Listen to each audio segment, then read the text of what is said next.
Bonjour, Monsieur Julien, notre musicothérapeute. Bonjour, Monsieur Routy. Je suis ravi de vous recevoir dans les émissions de Teilim FR. Je rappelle aux téléspectateurs que Teilim signifie psaume et on est ici pour parler de la musicothérapie, de la psychothérapie avec la Bible. Parce que Ésaïe 61, verset 1er dit que la prophétie disait que l'Esprit de Dieu est sur moi et il m'a oint pour guérir les gens qui ont le cœur brisé.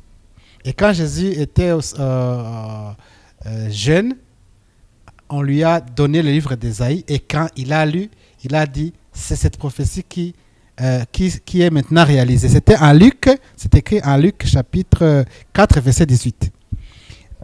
Maintenant, la question est de savoir, est-ce qu'il faut qu'un chrétien soit traité s'il a un problème psychologique? Est-ce qu'il faut qu'un chrétien fasse la prévention des maladies psychologiques ou bien il a besoin seulement de la prière? Voilà, c'est très bonne question et merci de m'avoir enquéri. Ça, je peux dire, c'est ma deuxième fois ici. La fois passée, on a parlé sur la musicothérapie. Aujourd'hui, on va voir de la musique avec la Bible. Alors, moi, je pouvais dire ce qui est très important. Si nous prenons la Bible, si nous rentrons dans l'histoire, on dit au ciel, on dit Dieu siège au milieu de louange et l'adoration. Oui. Et lorsqu'on parle de louange et l'adoration, une partie de la musique qui est là, où on dit à l'époque où Lucifer, c'est lui qui était le chef d'orchestre, selon l'histoire. Et pourquoi il devait être le chef d'orchestre de la musique au ciel? C'est une question que beaucoup de gens ne sont pas posés de questions. On dit qu'il était l'ange de lumière. Mm-hmm. Après la désobéissance, il est devenu ce qu'il est aujourd'hui. Oui. Il a été maudit, il a été chassé sur terre. Mm-hmm. Donc la musique n'a pas commencé aujourd'hui, il a commencé depuis le ciel. Oui. Et si nous descendons avec les gens qui ont fait le pacte de la musique chrétienne dans la Bible, on voit d'abord premièrement David. Oui. Et aujourd'hui, avec la science, on explique que David est le premier musicothérapeute. Pourquoi? On dit il jouait à l'harpe. Mm-hmm. On n'a pas dit que David chantait devant. Non, il n'a jamais chanté devant Saoul. On dit il jouait à l'harpe. Donc, il avait seulement besoin d'écouter le son de l'instrument de musique. Et on me dit qu'en jouant ces instruments de musique, que les démons qui étaient dans le corps de Saoul pouvaient s'apaiser. Permettez-moi de le lire. C'est en 1 Samuel chapitre 16 verset 23. Et lorsque l'Esprit de Dieu était sur Saül, David prenait la harpe et jouait à sa main. Saül respirait alors plus à l'aise et se trouvait soulagé et les mauvais esprits se retiraient de lui. D'accord, le mauvais esprit s'est retiré de lui. Il y a une approche qui montre la puissance de la musique. Oui. Donc, signifie c'est Dieu qui a créé la musique. Et la musique est devenue très puissante, plus que même nos paroles. Oui. Vous voyez? Oui. Alors, avant d'arriver ici sur le verset ici, on retourne un peu en arrière lorsque on cherchait quelqu'un qui pouvait jouer de l'harpe dans la cour royale. C'est ça. On nous parle, on cherchait une personne qui sait jouer. Saül a passé la commande. Il a dit cherchez-moi un joueur de la harpe. De l'harpe. Qui sait, pas celui qui joue, mais qui sait jouer à l'harpe. Ok. Parce qu'à l'époque, il y avait beaucoup de gens qui pouvaient jouer à l'harpe. Comme dans le monde réel aujourd'hui, il y a beaucoup de gens qui jouent au piano. Mais on dit c'est lui qui sait jouer le piano. Qui joue bien. Qui joue bien le piano. Qui sait, donc il y a une connaissance musicale qui a été là. Oui. Signifie, David, lorsqu'il était avec les troupeaux, on dit il jouait même de l'harpe devant ses troupeaux. Signifie, il passait le temps de s'entraîner, d'apprendre la musique. C'est ça. Donc, il a eu le temps aussi d'avoir une certaine connaissance sur l'harpe. Et pourquoi les gens l'ont cherché? On dit, on connaît l'enfant de Seth, l'enfant de tel, qui sait bien jouer la musique. C'est comme ça David est venu dans la cour royale. Oh, alors, donc, les connaissances musicales qui interviennent dans le traitement des problèmes psychologiques. Oui, oui. Et j'entends les gens parler de la délivrance. De la délivrance, qu'il y a des spécialistes dans la délivrance. Qu'en dites-vous? Voilà, quand moi je parle plus de la musique, lorsqu'on parle de la délivrance, quelqu'un qui a été délivré des mauvais esprits, je prends le cas de Saoul aussi. Lorsque le démon pouvait quitter le corps de Saoul, s'est retiré, signifie il était délivré. Il était délivré. Par quoi? Par la musique. Pas par la prière, pas par une chanson déjà chantée, mais avec les sons de l'instrument. Les accords, les notes qui a fait délivrer quelqu'un. Donc, délivrance signifie guérison. En même temps, je peux dire, quelqu'un qui a été délivré, il a reçu une guérison. Donc, on a besoin de bons musiciens pour délivrer les gens. D'accord. Pour les guérir.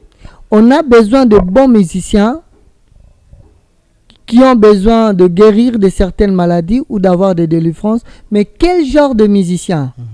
D'abord, quand on parle de la musique de la Bible, on doit savoir que nous avons crié à Jésus-Christ, qui est notre Seigneur et Sauveur.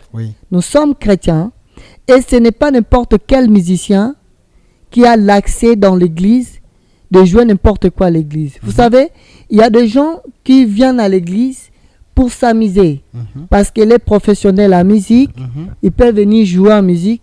Quel esprit qui est derrière? Quand je parlais de la première vidéo, je disais, derrière la musique, il y a toujours un esprit.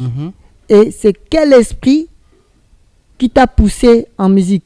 Parce que si nous parlons le cas de David, avant de venir à la cour royale, il était d'abord oint, parce qu'on le préparait de devenir roi d'Israël. Selon la prophétie, il a été oint. Signifie, il avait déjà l'esprit de Dieu. Et la musique qui est venue jouer avec David, c'était déjà le parti positif où c'est l'esprit de Dieu qui lui a poussé de chasser le démon dans le corps. Il connaissait la puissance de Dieu. Il connaissait la puissance de Dieu déjà. Celle qui a aidé à vaincre, c'est qui encore? Goliath. Goliath, le géant. Voilà. Ok, maintenant...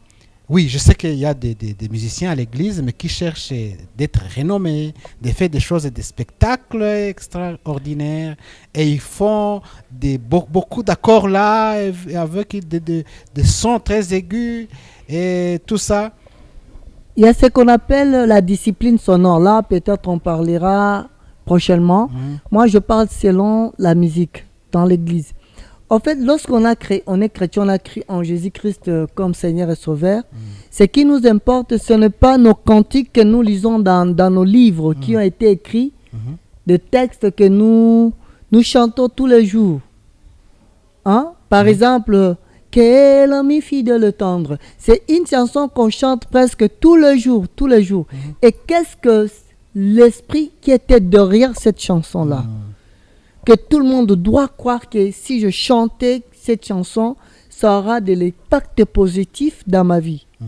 Et que c'est aujourd'hui ce que nos musiciens font à l'église.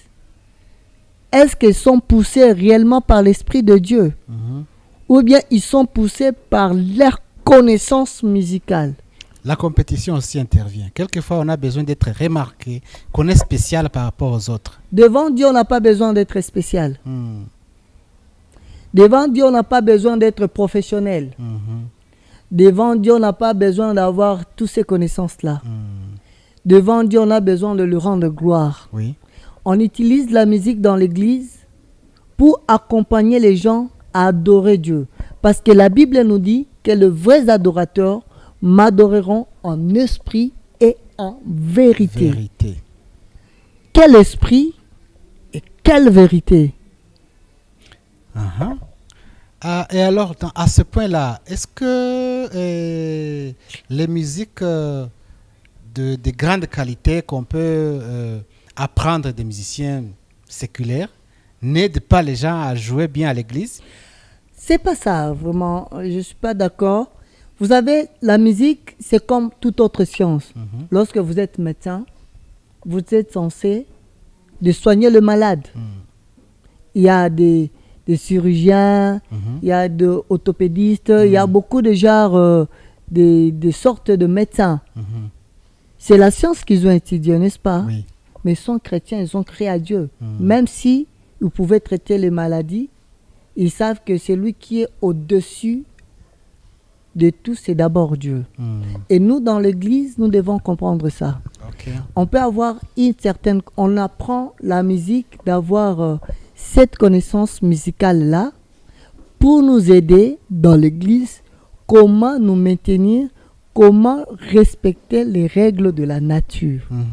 On ne peut pas jouer la musique comme le veut, parce que le Saint-Esprit te dit, tu dois devenir musicien, il faut jouer. Il y a des fois dans l'église, lorsque quelqu'un joue la musique à l'église, il chante, tu dis, ah, c'est comme si, ah, il n'y a pas la connexion dans la musique ici, je ne sais pas, ça ne me pousse pas à prier même s'ils sont là. Donc, le chrétien qui sont là, bien sûr, la connaissance musicale qui est très importante, parce que même nos pasteurs, on les envoie d'aller faire le titre de la Bible, la théologie. S'il n'y avait pas la théologie, tout le monde pouvait devenir pasteur. Tout le monde pouvait prêcher. Mais pourquoi on met la théologie? C'est parce que nous devons connaître les Écritures. C'est comme ça en musique. On ne peut pas chanter quelque chose qu'on ne connaît pas. On doit d'abord connaître la source de la musique, de faire la connaissance et amener ça maintenant en Dieu, d'utiliser cette musique-là devant Dieu, pour le Seigneur. Il y a des gens qui ont beaucoup de problèmes actuellement, la culpabilité, la honte, la tristesse, la dépression, la colère, le stress. Comment on peut aider les hommes de Dieu, comment on peut aider les gens à approcher les musicothérapeutes? Vous savez, Jésus nous a laissé quelque chose de très important. Il nous a dit, vous imposerez les mains aux malades et les malades seront guéris. Pour moi, si on me dit d'imposer ma main sur le malade, je vois ma musique. Le pacte de la musique, c'est la personne. Je peux dire quelqu'un qui est malade, il vient à l'église pour trouver la solution, n'est-ce pas, sur tel problème auquel il ne peut pas te dire, ni dire à l'église, ni dire au pasteur. Alors pour moi, étant un adorateur de Dieu, je dois faire mon effort que la musique que je vais jouer, que je dois transformer comme David lorsqu'il jouait l'harpe et les démons quittaient le corps de Saoul. J'utilise maintenant la musique comme médicament.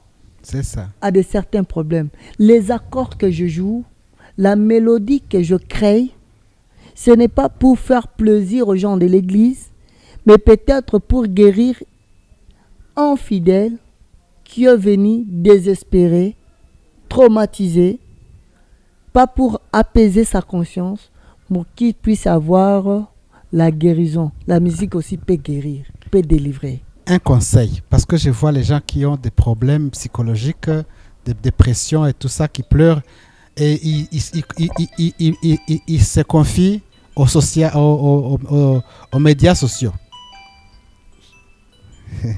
Je vois des gens qui se confient aux médias sociaux quand ils ont la tristesse, la colère et la dépression. Ils disent, j'ai été maltraité par ma famille, ma femme, mon père, mon beau-père, et ils disent des choses très graves comme pour se libérer. Est-ce qu'il y a une solution vraiment avec ça? Il y a des solutions, oui. Vous savez, beaucoup de gens se sont donnés aux pasteurs, aux prophètes, avec leurs solutions, n'est-ce pas, pour avoir une certaine réponse. Les pasteurs, oui, sont là, sont des serviteurs de Dieu, mais ils sont aussi limités quelque part. Pour moi, je pouvais dire que les gens doivent comprendre, parce qu'ils n'étaient pas informés. Il faut toujours voir des psychologues, des psychiatres, c'est très important. Même les pasteurs ont besoin de ça. Maintenant, le problème des médias sociaux. Les gens qui vont dire tous les problèmes aux chaînes YouTube, comme pour se libérer de leurs problèmes. ils parlent de toutes les histoires de leur famille et des cas qu'ils ont connus très extrêmes. Est-ce qu'ils trouvent les solutions avec la divulgation des informations Mais il n'y a pas intimes? de solution là-bas. Tu peux aller sur une chaîne YouTube, parler de ta vie pour te libérer. Mais tu n'es pas toujours guéri, tu es toujours malade. Ce n'est pas la solution d'aller sur YouTube, parler de tes problèmes pour te libérer. Peut-être tu verras dans les commentaires, les gens vont te répondre dans les commentaires. Et ce n'est pas tous les commentaires qu'on pouvait lire, pouvait avoir. Ce qui est simple, il ne faut pas suivre aussi les réseaux sociaux à la loupe. Parce que ça détruit aussi beaucoup de générations. Quels sont les conseils que vous suivez dans certains médias, dans certaines plateformes de réseaux sociaux? C'est mieux de chercher des professionnels dans ce domaine-là pour vous aider. J'ai vu d'autres quand ils exposent leurs problèmes. Ils pensent qu'ils seront bien et c'est maintenant qu'ils trouvent d'autres attaques et c'est à ce moment-là qu'ils sont plus invités par les gens qui cherchent de l'argent avec leurs médias sociaux. Ça devient maintenant perpétué et plus tard, on commence à regretter parce que c'est connu par tout le monde et les choses déjà qu'on ne peut plus ramener et retirer de la population. Avec les réseaux sociaux, on peut définir ça. Oui, il y a certains conseils, mais je peux dire que c'est plus le business. Il y a des gens qui viennent aux réseaux sociaux. Lui, il n'a pas besoin de tout ce qu'il fait. Lui, il a besoin de business. Combien de views? Combien d'abonnés? Oui. Il a combien? Après quelque temps, YouTube va lui payer combien par mois? Donc, il peut faire n'importe quoi, de certains mensonges comme il veut. Mais moi, je vous rassure, il faut bien vous informer. Dans le pays où vous vous êtes trouvé, comme nous, peut-être on est ici à Kigali, au Rwanda, moi, je peux demander de contacter des professionnels dans ce domaine-là. Oui. Il y a même tout un ministère au Rwanda qui parle de tous ces projets-là. On sait notre histoire. Notre histoire a été atroce. Qu'aujourd'hui, il y a des séquelles qu'on devait réparer. On ne répare pas sur les réseaux sociaux. Il y a des gens professionnels pour vous aider à ça. Et je dis pour tous les Africains, vous devez être informés et aussi avoir des professionnels dans ce domaine-là pour vous aider. Je ne vous poserai plus beaucoup de questions, mais qu'est-ce que vous avez comme sentiment en tant que chrétien et thérapeute? Qu'est-ce que vous pouvez donner comme conseil à ces journalistes et aux pasteurs aussi? Alors moi, je donnerai aux journalistes, il faut être professionnel dans ton métier. Il y a beaucoup de journalistes charlatans. Lorsque vous êtes journaliste, vous devez d'abord vous informer sur tel sujet que vous allez peut-être débattre au niveau du plateau ou bien sur vos médias sociaux. Il faut avoir des preuves palpables qui vous poussent à ces informations qui sont réelles. Je pouvais leur dire qu'ils soient professionnels, qu'ils fassent des recherches pour qu'ils réussissent dans leur vie professionnelle aussi. Alors, pour le pasteur... Les pasteurs sont aussi des conseillers. Voilà. Est-ce qu'ils prennent le temps pour les fidèles, pour voir l'état psychologique et les aider, ou bien ce n'est pas souvent fait? Est-ce que ce n'est pas professionnel? Quand savez-vous? Vous savez, je ne sais pas comment répondre à 100% sur cette question-là. Vous savez, beaucoup de nos pasteurs aujourd'hui, ils ont aussi détruit le peuple de Dieu. Avec quel genre de prédication, quel genre de conseils. Aujourd'hui, on a vu avec beaucoup de pasteurs, il y a eu beaucoup de divorces. Avec beaucoup de pasteurs, il y a eu beaucoup de ruptures dans notre vie sociale aujourd'hui. Les autres ont été accusés de sorciers parce que le Saint-Esprit lui a dit que ton enfant est sorcier, ta femme est sorcier, ton mari est magicien, ton mari est ceci. À cause de mauvais conseils, il y a la rupture de nos familles. Alors, ce que je peux dire au pasteur, si vous avez été vraiment réélu par Dieu, pas nommé parce que vous avez terminé la théologie, Non, non, non. Dieu n'a pas besoin de votre diplôme de théologie d'abord. La théologie, c'est pour la connaissance, de bien gérer l'Église. Mais le Saint-Esprit, c'est lui qui te dirige. Ok. Est-ce que le Saint-Esprit vraiment te dirige? Quels sont les conseils que tu donnes? Est-ce que les conseils-là sont structurés professionnellement? Ça ne va pas détruire de famille. Que les pasteurs savent aussi quelque chose. Ils ont une grande responsabilité pour le fidèle. Pas pour le fidèle, mais pour la population entière. Parce que si Jésus vous a envoyé pour guérir les gens, trouver la solution, c'est parce que vous êtes capable d'assumer cette responsabilité-là. Oui. Mais si les pasteurs n'arrivent pas à assumer la responsabilité, ils voient que l'argent, avant tout, il y aura rien comme solution. Très bien, merci. Je suis ravi vraiment des réponses que vous me donnez. Et si vous n'avez pas un commentaire, on peut donc clore notre émission. Je n'ai pas de commentaires, merci. Merci beaucoup pour votre réponse et vous êtes toujours les bienvenus dans nos émissions. Merci. Ça Bonne me fera journée. toujours plaisir. Merci beaucoup. Merci.